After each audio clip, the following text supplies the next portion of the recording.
Explication des consignes sur l'activité sur le tourisme dans le monde. Alors, 3 compétences travaillées ici, donc comprendre le sens d'un document, identifier des idées de un ou plusieurs documents, rédiger un texte organisé. Vous l'aurez compris, donc l'objectif, ça va être de réaliser une rédaction. Cette rédaction, en fait, elle devra traiter d'un espace touristique en particulier, donc c'est la station balnéaire de Punta Cana en République dominicaine. Dans le sujet, je vous invite à identifier 4 éléments principaux, donc qui sont ici.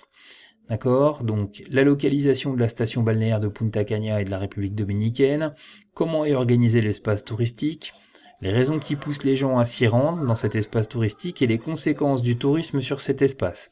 Pour ça, vous avez 6 documents.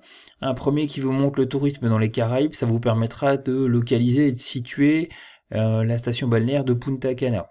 Ensuite, d'expliquer quelle est l'évolution du tourisme en République dominicaine, donc avec un diagramme en bâton qui vous présente l'évolution du nombre de touristes en millions entre 1995 et 2014. Après, une photographie du site, donc l'hôtel Barcelo à Punta Cana, c'est un des nombreux hôtels qu'on va trouver sur place. Donc vous en avez une photographie qui vous permet de voir en gros à quoi ça ressemble. Vous pouvez aller, si vous le souhaitez, sur internet pour regarder des images de Punta Cana. Ensuite, un document très important, c'est la station balnéaire, en particulier de celle-ci. Faites attention à l'échelle ici, 0,5 km, ça veut dire que du point en haut jusqu'au point en bas, il y a à peu près 70 km de côte, avec donc les hôtels avec piscine, les golfs, les plages, les villages qui ont été construits pour les employés. En gros, vous avez toute l'organisation du site, d'accord? Avec notamment, et c'est très important, un aéroport international en plein milieu de celui-ci. À partir de ce moment-là, donc vous avez un document 5 qui vous parle des effets économiques du tourisme, donc les recettes touristiques en millions d'euros, donc 6 000 millions d'euros, c'est 6 milliards d'euros, d'accord, plus les emplois qui ont été créés sur place, pareil, un diagramme en bâton entre 1995 et 2014. Et enfin, un dernier document, donc les effets du tourisme à Punta Cana. Ok ? À partir de ce moment-là, donc 4 paragraphes à réaliser. Ils sont suggérés par le sujet. Localisation, organisation de l'espace, raison du tourisme, conséquences du tourisme. D'accord?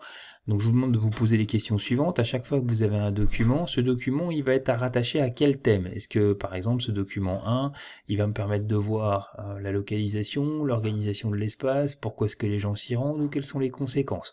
Interrogez-vous systématiquement là-dessus et essayez de voir en gros quelles sont les informations qui vont pouvoir être données par chacun des documents. D'accord? Ce document-là vous permettra de voir et l'organisation et les raisons, par exemple. À partir de ce moment-là, donc vous avez un texte à réaliser, il faut que ce texte fasse clairement apparaître les paragraphes. Alors, je précise que vous avez la possibilité de faire ce travail par le biais d'un Google Forms. Il est en lien sur Pronote.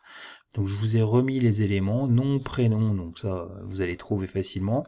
Vous avez les documents qui reviennent, d'accord, et un dernier espace sur lequel donc vous pourrez rédiger votre texte. À partir de ce moment-là, vous aurez toute la rédaction qui pourra être faite directement là. Vous n'aurez pas à déposer le document sur l'espace Pronote ou à me le renvoyer par mail. Ça l'enverra comme les QCM habituels.